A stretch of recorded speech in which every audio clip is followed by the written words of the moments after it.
إذا كانت الصيغة الكيميائية لأحد كربونات الفلز هي M2CO3 يعني هنا الفلز واضح إن تكافؤه ثلاثي، فإن صيغة فوسفاته يعني احنا لو رحنا جبنا هذا الفلز وحطيناه جنب مجموعة الفوسفات، والفوسفات ثلاثي اهو ثلاثي، والام برضه ثلاثي، الاثنين هيروحوا مع بعض، وطالما الاثنين راحوا مع بعض تبقى الإجابة صح MbO4. المحلول الذي يحتوي على أقل تركيز من الإتشات، عندك أقل إتشات يعني عندك أقل صفة حامضية، وطالما أقل تركيز في الإتشات يعني الحامضية ضعيفة يعني القلوية قوية. K2SO4 متعادل، الاثنين قد بعض. NH4Cl حمضي، والحمض ده ما يقللش الإتشات يكترها.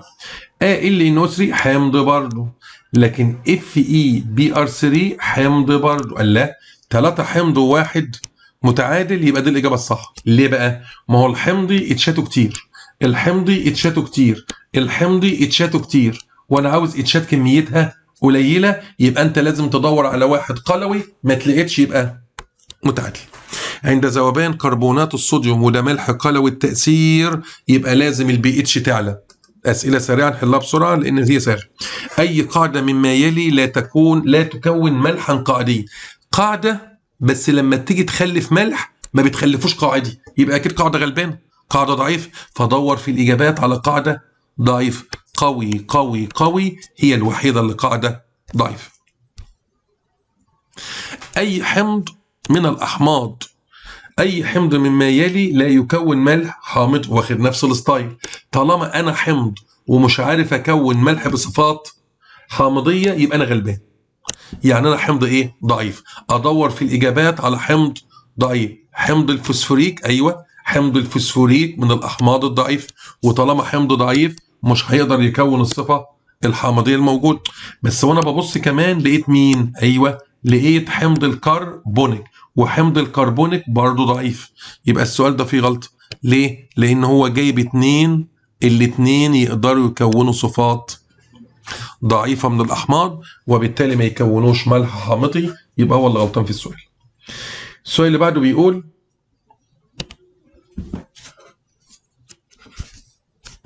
ثانية،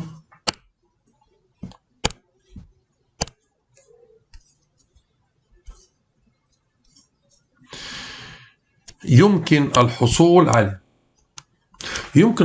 على محلول قيمة البي اتش له بتساوي 7 متعادل لو خلطنا أحجام متساوية من مين ومن مين. طالما قال أحجام متساوية يبقى لازم أجيب اتنين قوتهم زي بعض وعدد الاتشات وعدد الأو اتشات قد بعض. دي مش هتنفع لأن الأمونيا ضعيف، دي مش هتنفع لأن الحمض ضعيف، لازم يكونوا قويين زي بعض. ده قوي وده قوي بس برضه مش هتنفع. ليه؟ حمض الهيدروكلوريك بيوفر اتش واحدة، هيدروكسيد الكالسيوم بيوفر مجموعتين او اتش مظبوط. اما حمض الكبريتيك قوي وبيوفر اتش اي تي، وايه كمان؟ وهيدروكسيد الكالسيوم وبيوفر مجموعتين او اتش، وطالما الاثنين قد بعض يبقى هذا المحلول صح، محلول متعادل. المحلول المائي للحمض الضعيف HF يحتوي، طالما ضعيف يبقى هو هيبقى موجود كجزيء وايوناته موجوده، هو وايونات اهي، هو نفسه موجود كجزيء وبكميات كبيره وايوناته موجود. طب ده مين؟ ما ده ايون الهيدرونيوم. ما هو اي حمض في الدنيا لو نزل داب في الميه بيظهر في صوره ايون اسمه ايون الهيدرونيوم. بامرار HCl على عينه من ماء نقي، ميه نقيه ب7 نزل لها حمض هيحمضها، يبقى هيخلي قيمه البي اتش تقل صح. طب والهيدرونيوم يعني كميه الهيدرونيوم يعني كميه الحامضيه اللي في المحلول، طالما هيحمضها يبقى هيخلي الهيدرونيوم يزيد. طب لو خففته بالميه، القوي لما بتخففه بالميه قيمه البي اتش بتاعته بتتحرك ناحيه ال7. طب هو كان حامضي يعني تحت ال7، فقيمه البي اتش بتاعته هتزيد. بس تركيز الهيدرونيوم هيقل ليه؟ ما انت كترت عليه الميه وخففته، زي ما تكون عامل عصير ليمون وحطيت له ميه كتير بيخف، يعني تركيز الحامضيه اللي فيه بيقل. يبقى هندور على يقل، يزداد، يزداد، يقل. يقل، مش لاقيين حاجه ولا واحده منهم موجوده. بامرار HCl على ماء نقي قيمه البي اتش لازم تقل، لازم تنزل تحت السبعه. يقل ايه؟ والهيدرونيوم في المحلول هيبدأ يزداد، وبالتخفيف قيمة البي اتش لازم تزيد شوية لأنه هيضعف المفروض دي، وقيمة الهيدرونيوم تركيزه بيقل. هو بس عكس الاتنين دول مع بعض مش مظبوطين. أي من المحاليل الآتية تختلف طريقة تحضيره عن باقي المحاليل الموضحة بالشكل. احنا طبعا معروف ان الملح لما بيجي يتحضر بنجيب حمض ونفعله معه، يا اما نفعله مع فلز نشط، يا اما نفعله مع اكسيد فلز، يا اما نفعله مع هيدروكسيد فلز، يا اما نفعله مع كربونات او اختها الصغيره البيكربونات. ماشي. طيب المحاذير بقى، واحد زي ده ماله؟ ما ينفعش نستخدم فلز نشط. ليه؟ لان اصلا النحاس ما هوش نشط، يعني النحاس ما يقدرش يسبق اللي اتش في السلسله، فما يقدرش يحل محل. لكن الخرسين نشط والحديد نشط والالومنيوم نشط، فكل دول بيتحضروا بكل الطرق ما عدا كبريتات النحاس، الطريقه الاولى مش هتنفع معاه. الحاله الفيزيائيه للمذيب في المملغم، طبعا المملغم بيبقى عباره عن زئبق وفضة. الزئبق سائل ليكويد، والفضة بتبقى سوليد، يبقى هو محلول صلب اللي هي الفضة يعني. ما كتلة هيدروكسيد البوتاسيوم المذاب في محلول حجمه واعتني تركيزه. طب ما احنا خدنا قبل كده كنا بنقسم القانون ده اهو 3 اجزاء، كنا بنكتب جواه ايه بقى؟ كنا بنقول فوق كتلة المادة، هنا المولارية، جنبها الحجم باللتر، ثم بننهي بالكتلة المولية. هو بقى في المسألة يا حلو عاوز مين؟ أيوة هو عاوز الكتلة، يعني عايز اللي فوق دي. طب ما احنا عشان نجيب الكتلة هنضرب ضربة ثلاثية، التلاتة دول يتضربوا مع بعض. طب هل المولارية موجودة؟ إن شاء الله موجود، 5/10. طب الحجم باللتر موجود؟ موجود، بس موجود بالملي، نقسمه على 1000. طب هل الكتلة المولية موجودة؟ نحسبها بقى. هيدروكسيد البوتاسيوم KOH هنحسبه هيطلع ب56 ونضربهم هما الثلاثة في بعض. السؤال اللي بعد كده بيقول أي من المحاليل الآتية هو أكثر تشبعا بالإتشات؟ يعني المحلول إن هو اللي فيه إتشات موجبة بس عددها كتير. طب دي نجيبها إزاي؟ سهلة خالص. دي غلط ودي غلط، الصيغه مكتوبه غلط. طب ليه لغيت دول؟ انا لغيت ده لانه حمض ضعيف، وطالما انا حمض ضعيف مش هوفر لك اتشات كتير، وده غلط عشان صيغه. ما عادش الا قوي وقوي. نعمل ايه بقى؟ نقوم ضاربين التركيز في الحجم في 2. ليه؟ مش هو عاوز الاتشات، يبقى اضرب التركيز في الحجم في 2. طب نيجي هنا نضرب التركيز في الحجم بس في 1 لان عنده اتشايه 1. يبقى اول حاجه بستبعد الضعيف، بستبعد الصيغه الغلط، بروح بقى للقويين، اضرب التركيز في الحجم، اطلع عدد المولات في عدد الاتشات اللي موجود. مخبار مدرج به 20 ملي من محلول هيدروكسيد الصوديوم، تركيزه 4/10 مولار، يعني اعتني التركيز واعتني الحجم.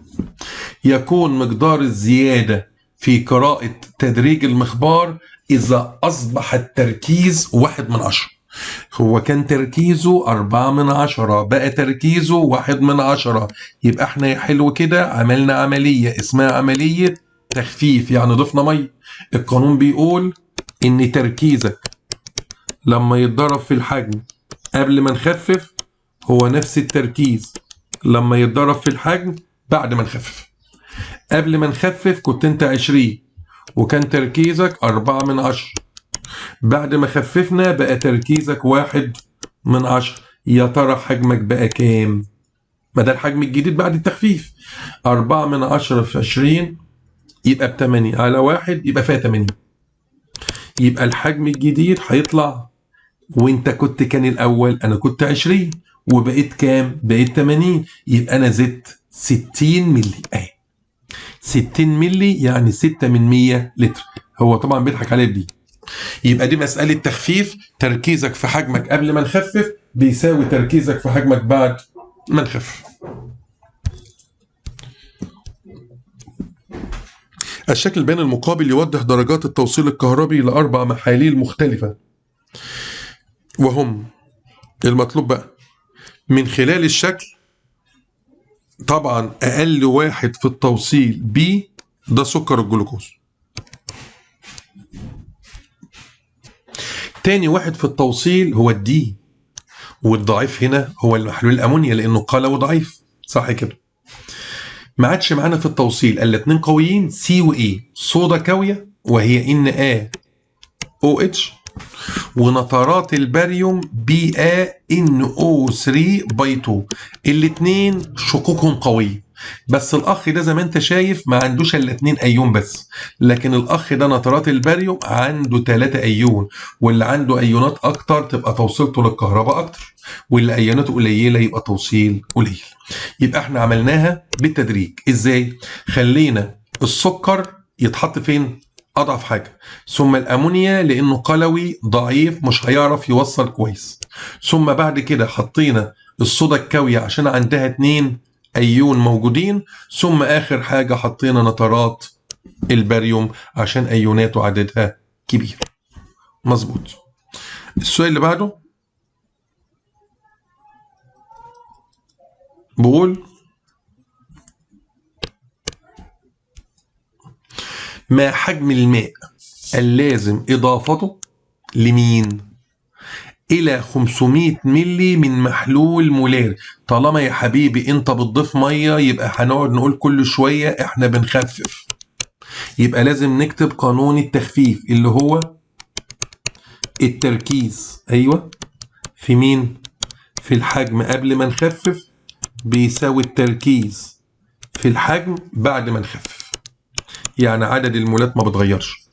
ما حجم الماء اللازم إضافته إلى 500 ملي، يبقى الحجم 500، مش هنحول لأن هنحول في الطرفين، إلى محلول مولاري يعني تركيزه 1 مولاري، لكي يصبح تركيزه الجديد 2/10. يبقى هنضرب 1 في 500، ولو عايز نقسم ال 500 على 1000 ماشي، يبقى 1 في نص على 2 يعني فيها 2.5، يعني الحجم الجديد ده هو هيطلع 2.5 لتر. هو عايز بقى عاوز الميه بس يا حبيبي، افهم اهو، ما هو المحلول كان 500 بس، قمت انا ضفت عليه ميه من فوق فوصل لحد 2500 اهو 2.5 لتر. يبقى انت زودت ميه قد ايه؟ يبقى الميه اللي انا زودتها هي 2 لتر. مظبوط.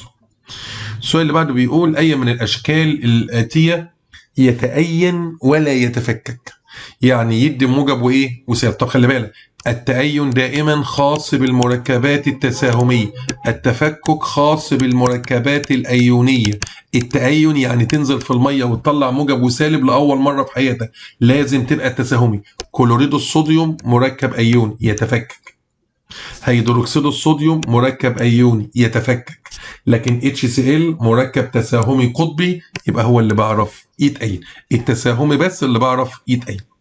لديك محلولين لهما نفس التركيز ونفس الحجم، عدد مولات أيون الهيدروكسيد بالأول تساوي نص عدد أيونات الهيدروكسيد في الثاني، يعني الأولاني عنده H واحدة مثلا، الثاني عنده 2 OH. فإن المحلولين هما الأول اللي فيه النص هو هيدروكسيد الأمونيوم، والثاني هو هيدروكسيد الصوديوم.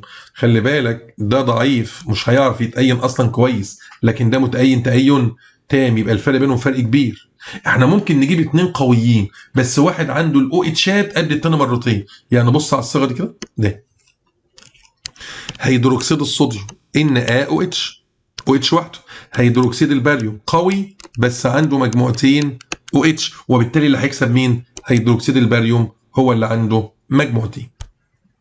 السؤال اللي بعده بيقول كم مولارية، يعني عاوز المولارية. هنرجع تاني نكتب القانون بسرعة كده اهو. لو انت عاوز المولارية لازم يكون عندك الحجم باللتر، لازم يكون عندك الكتلة المولية وفوق الكتلة.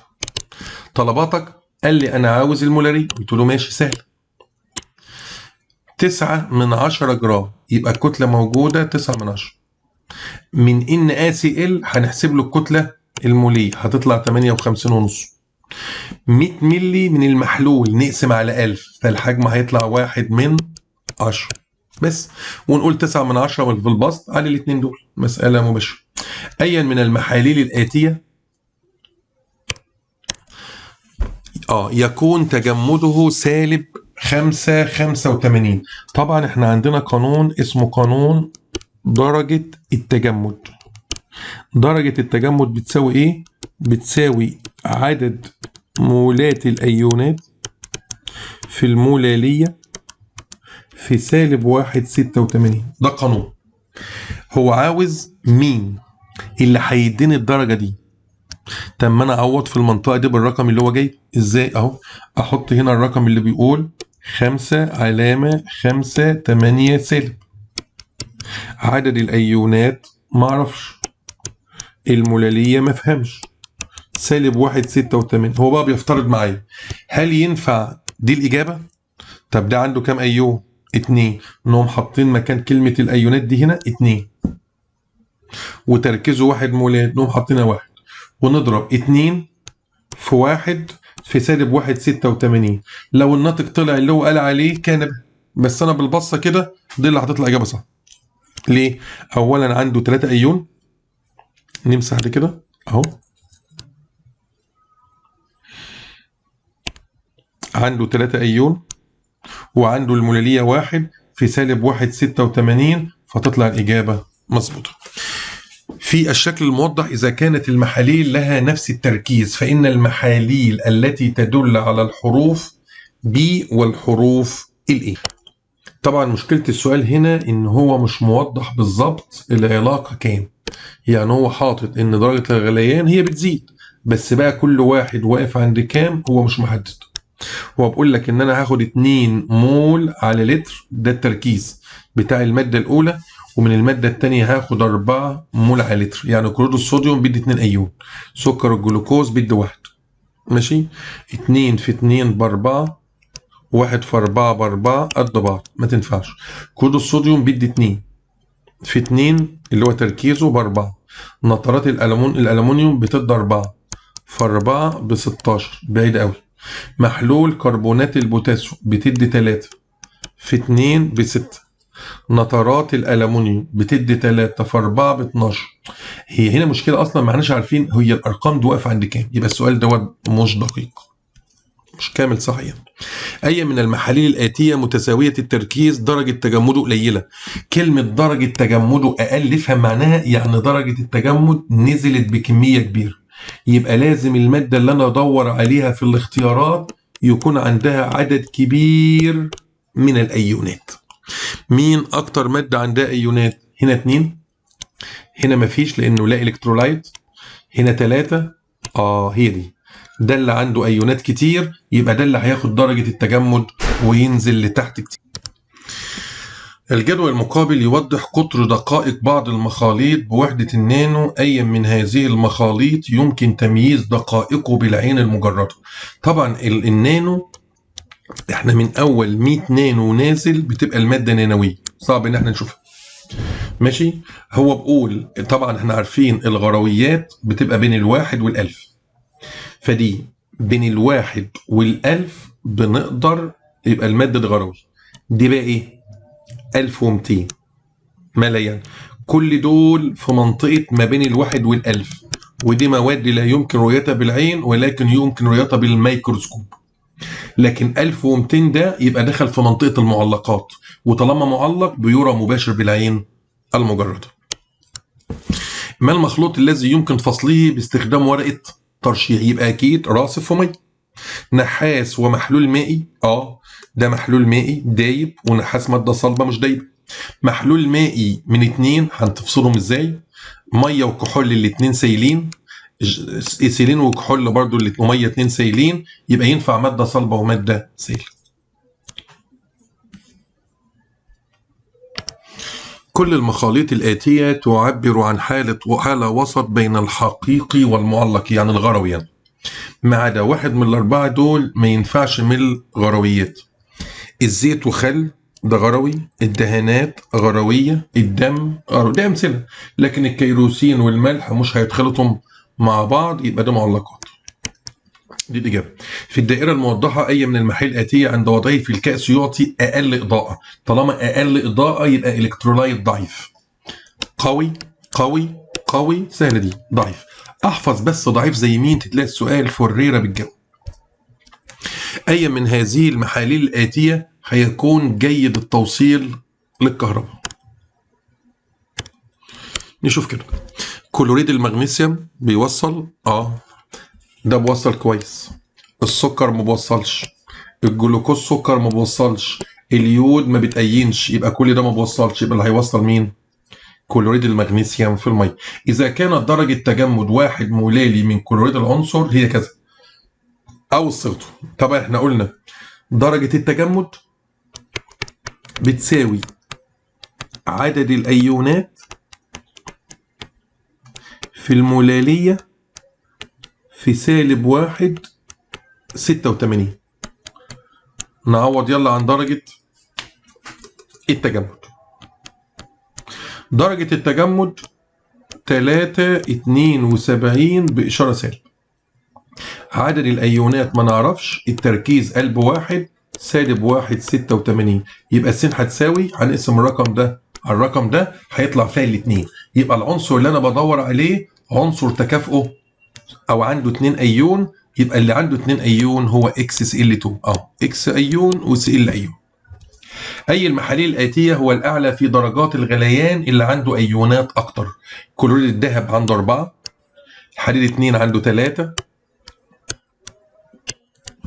كلوريد الصوديوم عنده 2، كلوريد الكالسيوم عنده 3. يبقى الأعلى في الغليان الذهب لأن عنده 4.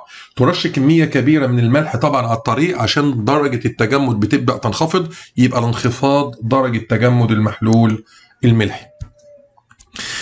في التفاعل اللي قدامنا ده بقول ما حجم المحلول؟ مسألة